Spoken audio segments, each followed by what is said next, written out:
বিশ্বাস করেন 70 বছর বয়স, দিন রাত তাহাজ্জুদ পড়েন, 5 ওয়াক্ত সালাত আদায় করেন, কোরআন তেলাওয়াত করেন। খালি বৈঠকে বলেছেন আর ওর কথা বলছো ভালো নাই, ছাড়ো, এই কথাটা এক পাল্লায় দিবেন, আর 70 বছরের ভক্ত ইবাদত এক পাল্লায় দিবেন, ওই কথা ভারী হয়ে যাবে, ফলাফল জাহান্নাম হবে। আমার জীবনে দুটা ত্যাগ। আমি জীবনে কোনোদিন মানুষের বদনাম করব না এবং কারো প্রতিশোধ নিব না, এটা আমার জীবনের ত্যাগ। আমি কোনোদিন মানুষের প্রতিশোধ নিব না এবং মানুষের পিছনে কথা বলবো না, যা হবে হবে। আমাকে যদি গালি দিতে দিতে দিতে ধুইয়া ছেড়ে দেয়, তা আমি তার উত্তর দেব না। আমাকে যখন কেউ খুব গালি দিতে দিতে দিতে বন্ধ করে দেয়, তখন আমি আবার রিং দিয়ে বলি যে ভাইজান, আপনার মনে হয় টাকা শেষ হয়ে গেছে, গালি মনে হয় বাকি আছে, যদি কিছু থাকে তো দিয়ে নেন। আমার জীবনে মানুষের গালি, মানুষের নিন্দা কাঁধে নিনি।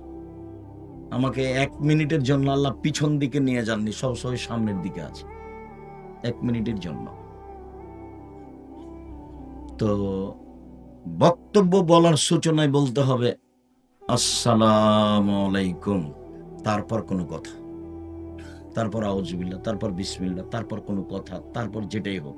কোরআন মাজিদ পড়লে আউযুবিল্লাহ, আর যদি কোরআন মাজিদের সূরা থেকে শুরু হয়, সূরা থেকে শুরু, বুঝেন কথা কি? মানে সূরা ইখলাস শুরু করছেন, তাহলে আগে আউযুবিল্লাহ বলতে হবে, তারপরে বিসমিল্লাহ বলতে হবে। আর যদি শুরুটা, আরম্ভটা আমার সূরা থেকে না হয়, মধ্যে থেকে হয়, তাহলে শুধু আউযুবিল্লাহ। সূরার প্রথমের জন্য বিসমিল্লাহ, আর কোরআন পড়ার জন্য আউযুবিল্লাহ। কোরআন পড়ার জন্য বিসমিল্লাহ লাগে না, কোরআন পড়ার জন্য কি লাগে? আউযুবিল্লাহ লাগে। মনে থাকবে না মনে হয়। কোরআন পড়ার জন্য কি লাগে? আউযুবিল্লাহি মিনাশ শাইতানির রাজিম। আর বিসমিল্লাহ কিসের জন্য লাগে? এক সূরা থেকে আরেক সূরাকে পার্থক্য করার জন্য। তো যখনই সূরা শুরু হবে, তখন বিসমিল্লাহ দিয়ে শুরু করতে হবে। বিসমিল্লাহ দিয়ে কোরআন পড়তে হবে এটা নয়, বিসমিল্লাহ দিয়ে সূরাকে পার্থক্য করতে হবে আগেরটা থেকে, তাই বিসমিল্লাহ। কথা বোঝা গেছে কি?